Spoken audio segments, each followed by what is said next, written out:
আমরা আমাদের স্বাধীনতা সার্বভৌমত্ব নিয়ে কারোর সাথে কোনো কম্প্রোমাইজ করব না। আওয়ামী লীগ ভারতের বিরুদ্ধে যুদ্ধ করবে, ফাইলে সহযোগিতা করবে।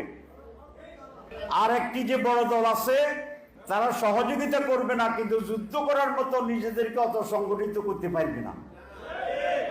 তাহলে যুদ্ধ করলে সংগঠিত শক্তিকে, তাহলে আমরা হবো খাঁটি মুক্তিযোদ্ধা।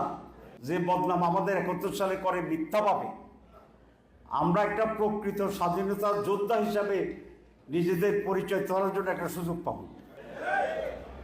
তাহলে একটা খাঁটি মুক্তিযোদ্ধা হওয়ার একটা সুযোগ তৈরি হইব ইনশাল্লাহ। ২,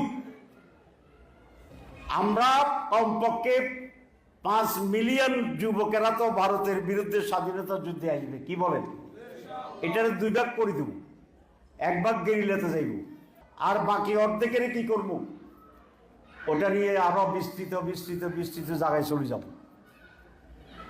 পুরা রিজনে স্বাধীনতার যুদ্ধ শুরু হবে।